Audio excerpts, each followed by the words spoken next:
which it stands, one nation, under God, indivisible, with liberty and justice for all.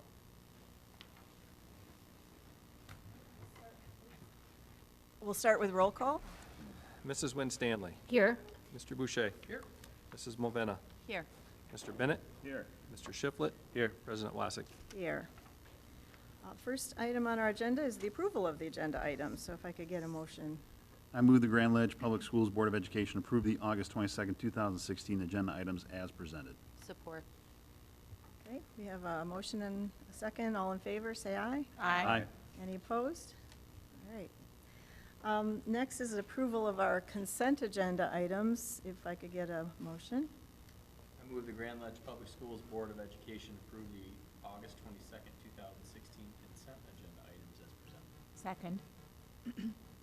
And for members of the audience, we, on the consent agenda tonight, are meeting minutes from July 11 and August 8 work session, 2 teacher leaves of absence, and teacher hirings. So that is what is on that agenda tonight. So we have a motion and a second. All in favor, say aye. Aye. Any opposed? Okay, approve those. And Dr. Johnson, would you like to introduce a couple of the new teachers who are here tonight? Sure. 2 of them are here this evening, and we're happy to see them. The first is Tammy Nyman. Tammy is, just wave your hand there. Tammy is coming here. She lives south of Fowlerville. She has taught 1 year in Mason, and she'll be coming here as a 5th grade teacher at Beagle. Also, gentleman with the big GL, he told me in the interview that he bleeds Comet blue and gold, is David Logel. David's a resident in Grand Ledge. He has been teaching past, I believe, the last 7 years and 8 years in Durand. And he came excited to start, and he's been in the building even before he got hired. Of course, his wife Shelby also teaches at the high school, and they have a couple little comments there. So we're happy that he could join us, and he's very inspired to be here. Pardon? Neffen Holbrook. Neffen Holbrook. So there you are. Some additional staff that were invited, we also said there's no obligation. They all also are looking forward to their tenure here at Grand Ledge. Some really good staff members joining us. Well, that's great. Thank you. And thank you for coming tonight, and welcome. And just want to let you know you are free to go now that you're officially hired and you've met us and we've met you.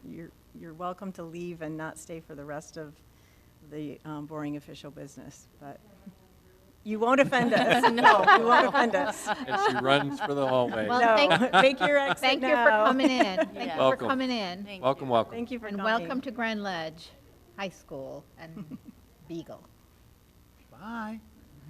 Yeah, I think tonight would be a great night for a corner cone stop. Yeah.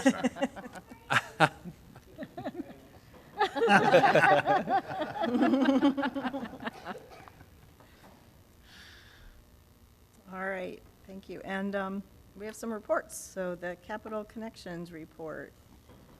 Capital Connections report. So the big news in the Capital Connections report, of course, is the School Reform Office, the SRO, and the impending list of schools that will be looked to be closed. Obviously nothing that's going to impact us here in Grand Ledge, but definitely in the area surrounding us. Lansing is one that could potentially have some schools on that list. Detroit most likely will have some schools on that list. Of course, the controversy right now is over the fact that they're using MSTEP scores that they said they were never going to use for such things, but that's what they've decided to do. So it'll be interesting to see what happens when that list comes out, and if those schools that they have targeted for closure end up actually being closed. And that would be unfortunate, in my humble opinion. Other than that, I have my first meeting of the year with the Government Relations Committee on Friday, this coming Friday, with Michigan Association of School Boards, and I will have some more information for our next Capital Connections report. But that is all I have for tonight. Thank you.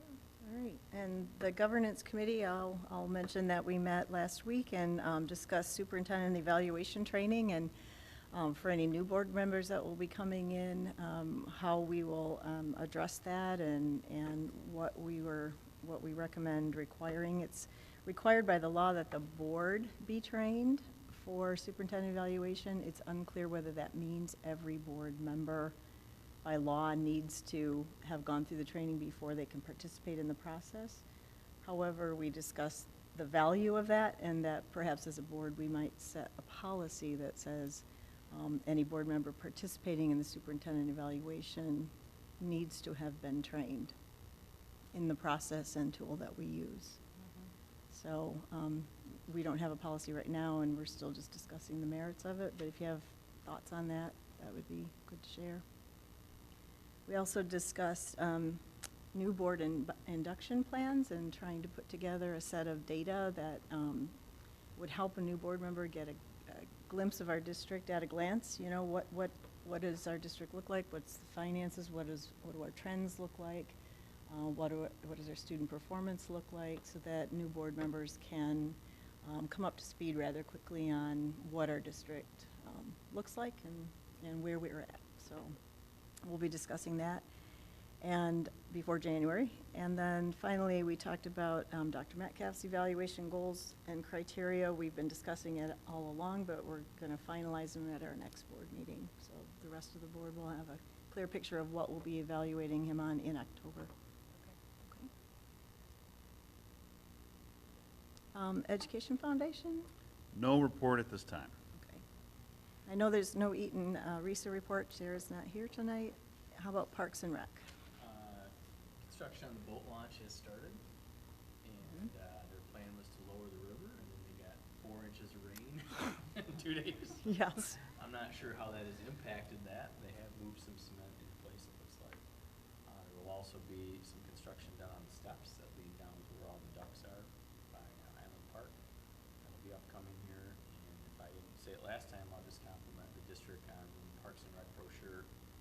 Again, that was passed out, was really a professional quality, and they're very happy with that. And overall, participation in Parks and Rec programs is up since the district took over most of those programs. That's a positive for everybody. I understand they canceled the Grand Adventure Race because of the boat launch. Because of the boat launch construction and because of the perceived water level. If you've been down there, you'll see that it is really high and really fast. So I'm not sure, they will probably try to reschedule, obviously next year they'll have Right, the race right. again, but they really are hoping to have the boat launch in by October. Wow. Okay. Superintendent's report. Several items. First of all, tomorrow is Capturing Kids' Hearts training. We'll have about 40 of the Grand Ledge teachers participating in that. We have approximately 9 DeWitt teachers who are also joining us. Kindergarten numbers this year are very strong. Currently, we're at about 472, which is up about 40 kids, more than what we had last year in kindergarten, and we still have another roundup tomorrow night. Most of tomorrow night's members are already pre-registered, and that's in those numbers. But please realize, we sometimes have 10 to 30 kids show up between now and the start of school. We also may have some students registered that have moved out and have not requested records yet, so those numbers are fluid. But because of the high numbers, we looked at it and said, we're just not comfortable having 29 or 30 kindergarten students in a section at Neff. So we've created 2 additional sections of kindergarten at Wacusta. We had 58 to begin with. That number's ebbed and flowed. After looking at the names and actually going through name by name, we've identified 8 of those students who receive special ed services who will need to be at Neff.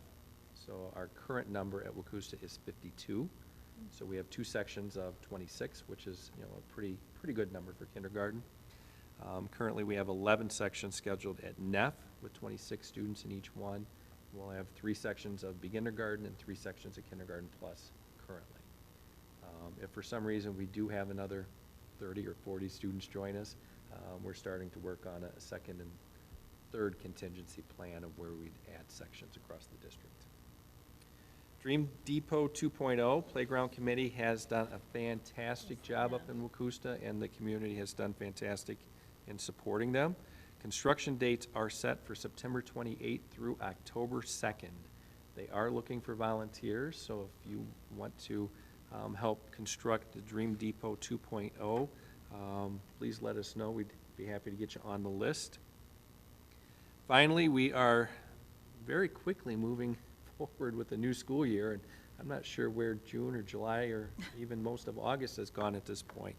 I had an opportunity to tour the district last Wednesday and Thursday, and I'll tell you the custodial and maintenance and grounds crews have done a fantastic job in preparing the district for the new year. The buildings look fantastic. Just marvelous. Staff, all staff return next Tuesday, specifically teachers. We have a welcome back breakfast, followed by staff meetings and professional development. They'll be in Tuesday, Wednesday, and Thursday, and all students return on Tuesday, September 6th. That would conclude my report unless there are questions. The only question I have, the Dream Depot, is that gonna be another wood structure, or is that gonna be more like the other structure, playground structures we have throughout the district?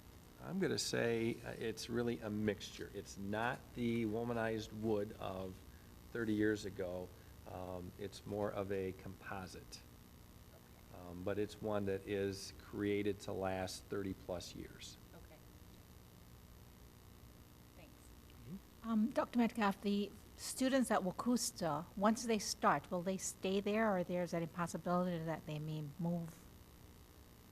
You know, I try not to ever guarantee anything with our world. We have identified, originally, as I said, it was 58, and then it went to 60, and it's ebbed and flowed. But all of the students in the Wacusta attendance area Okay. were the ones that we identified to assign to Wacusta. Okay. Additionally, we knew or thought that there would be siblings already at Wacusta. We've had pretty good feedback from parents, just in word of mouth and Facebook and some of those as, as we did the soft release. And then today, the official letter went out to all of those parents saying it's official. We're creating the 2 sections. Really excited about it, and our hope is that they would go straight from kindergarten into 1st grade the year after. So I guess my answer is yes, Yes, that's the and- plan, is that they would be there, but as redistricting happens as necessary, I always hate to make a promise that. But you're basically taking the students who live in the Wacusta area and Correct. placing them in Wacusta? Absolutely. Yes, okay. Yes. All right. What are you giving up at Wacusta to accommodate these kindergartners, and space-wise? Yeah, Chris Groves, Wacusta principal, identified the 2 LD classrooms, which are really self-contained classrooms with walls. I think they were formerly kindergarten rooms in the past. He's moved the LD into different parts of the building and actually closer to the grade levels where they actually work. So he's had to make some accommodations, but the staff have been very open to that and very excited to have kindergartners back. So there might be a possibility we need some more space out there. It's almost guaranteed. We really, in fact, I think the final decision was made about 9 o'clock this morning. We were looking at 3 sections at Wacusta, and because of the special ed needs, we looked at it and said, all right, 26 per classroom is reasonable, and we're not going to need a 3rd at this time, but we do have a contingency of putting a 3rd there if needed. Thank you. Other questions? Okay, we are at the place in our agenda where we invite public comment on non-agenda items. So if either of our audience members would like to ask any questions or comment, now's the time. Okay, seeing no movement, we'll move on to old business. And on that agenda is the approval of the 2016-17 student handbooks. I could have a motion. I'll move the Grand Ledge Public Schools Board of Education approve the 2016-2017 student handbooks as presented. Support. Okay, and Dr. Metcalf, do you have some background on this, or? This is the language that we had talked about at the workshop 2 weeks ago with the board's input. Mr. Gabriel went back and revised some of the language in order to capture some of the thoughts or concerns that the board had. It's the same language that we shared with you in the Friday update, and hopefully we've captured the desire of the board. Okay. For those watching maybe the tape or in the audience who'd like to know what those changes are, do you want to summarize them? Wow. Let's see. Or is it too many to do that here? No, there's There's actually just not a that few. many. We really have identified a better process, or what we believe to be a better process in appealing suspension, expulsion decisions at the buildings. Basically, if It's a suspension of 1 to 6 days. That something is not officially appealed. If it's a suspension of 7 to 10 days, they can appeal it to the superintendent or his or her designee. Contact must be made within 24 hours of the previous action of the suspension. And then we'll have a process, a written process, where they can actually fill out why they're appealing it. For example, I don't believe my son did that, or my daughter did that, or there were extenuating circumstances, and we'd like you to think about the extenuating circumstances when applying the penalty. So that's really the differences within this. Okay. Anybody have any questions?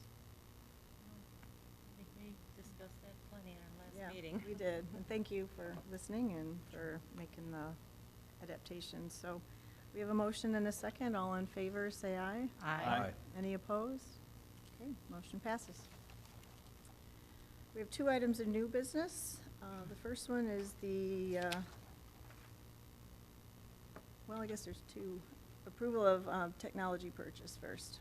I move the Grand Ledge Public Schools Board of Education approve the purchase of 60 iPad Air computers, 60 iPad cases, 2 iPad PowerSync trays, and 8 MacBook Pros in the amount of $41,192 using technology capital project funds as presented. Second. Thanks. Is this for kindergarten or? This is one of the things that'll help us to support all those extra kindergartners coming in. And we were talking this morning that we may have to go back to the well and buy another dozen or more. Yes. Okay. All right. Good to know. Any questions on this one? All right, we have a motion and a second. All in favor, say aye. Aye. Any opposed? All right, that motion passes. The second one, okay, so all right, thank you. But we do have another item of business,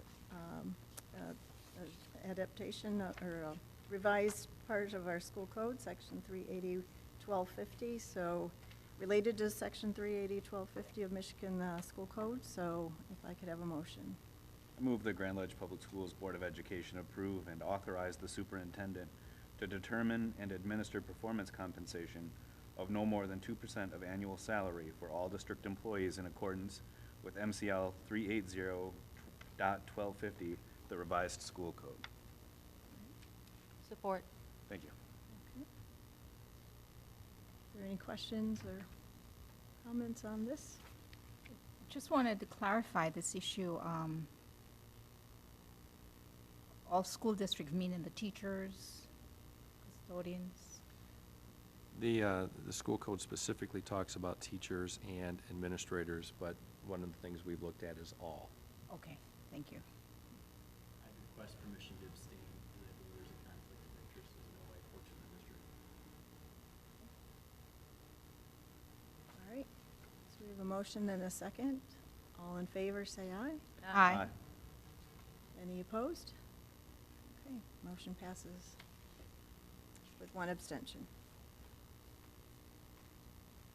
We have one more time for comment on any agenda or non-agenda item, so once again, you have another opportunity. Okay. Seeing no race to the podium, we'll assume that you have nothing to say. Any comments from staff or board? We'll start with staff.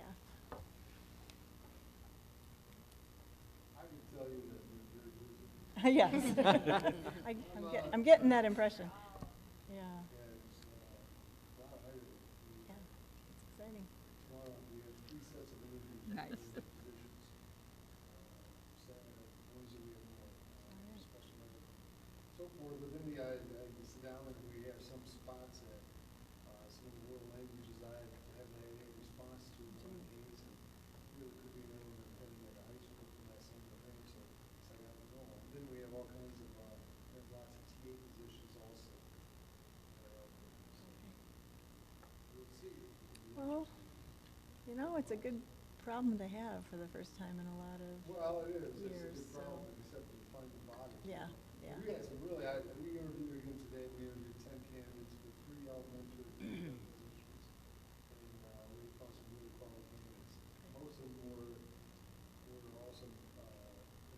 someplace else, so that it starts a whole, snowball effect on it. Not necessarily that Grand Ledge was someplace, so try to get it done, so they have time to find a place themselves. Yeah. It's a good problem to have. The only other comment I have, and I don't know if we need to do it, but the one gentleman who was absence for, Michelle, it's actually Dean, she was a network leader one time, she's actually vacating Dean, so, in the position. Okay. Okay. Yeah, that's just a know. clerical. Yeah, thank you. Board? Just seems like things are ramping up for another year. Yeah. Seems like we just said Ended, goodbye to the yes, graduates, but, yes. you know, that's every year, you know, at this point. All right. Dr. Metcalf, do you have any final? You know, I would just mention all of the work that Steve Gabriel and Sarah Sutherland and Mark and Nancy and Mike have done in preparing for this next school year. Some of the things, some of the work that's being done, and I won't go through all of it. I'll talk about it probably more at the next couple meetings, but there's a new teacher orientation that we have not done in the past. That's being led by Steve Gabriel and Mike and Sarah. There is I won't call it orientation, but new teacher training set up for the next 2 years. So the new teachers that are coming into our district will not only have, basically the orientation to begin with, but they're also going to be attending ERISA, new teacher training, which is actually going hand in hand with the efforts that we put forth in the last 5 years. So it's nice to see some ongoing professional development. We have Ann Anderson and Sheila Bell, who are going to be our reading and math coaches at the elementary level. So again, more professional development, more support for our elementary teachers, and it's just exciting to see everything that the cabinet's been working on all summer really starting to come to fruition, and I think it's going to pay great dividends in actually seeing student achievement improved. Those two areas are areas that we've been talking about over the last 18 months to 2 years specifically. They're areas that we talked about at the strategic plan this Yeah. past June. So you're seeing some things come to fruition very quickly that I think will make a significant difference. And a lot of it's because of the leadership from these cabinet positions and work that they're doing, so. Well, I know you've been looking at the last 18 months, I've been looking at the last 10 years. So I'm really glad to see teacher training, new teacher training, which I think whoever's idea that's great, because it really sets what the expectations are for any new employee. So, And Mike was reminding me, one of the things that I left out was the level of training for 5 dimensions. It's our new teacher evaluation model. But I think more importantly than identifying it as a teacher evaluation model, it's more of a professional growth model, because it really is talking about supporting teachers and helping them grow professionally. And I think when you look at that and say, okay, well, teacher evaluation is a part of that, but let's really focus on the growth, because that's where, if we can improve instruction, that's where student achievement will come from.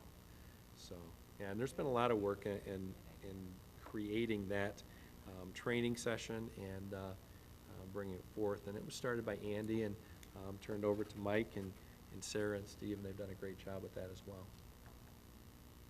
So I think we're almost ready. We've got a few more positions to hire, but we're getting close. Oh, and there was, for the board's information, there will be some resolution regarding the stickers on our buses, if that hasn't happened already. Oh, good. Fantastic. Really? Thank you. thanks for looking into that. Yep. Thank you. Yes.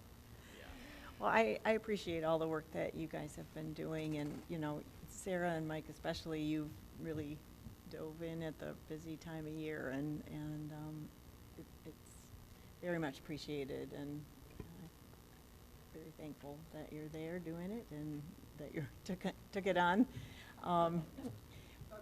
And the professional development is fun to hear about, because that really emerged from our surveys and focus groups too, as something that people valued and wanted more of. And I'm hoping it'll be appreciated and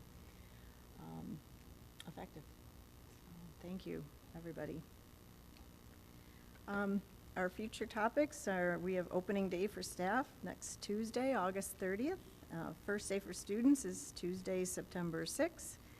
A bond advisory meeting and work session here in this building on Monday, September 12th. And with that, we're adjourned.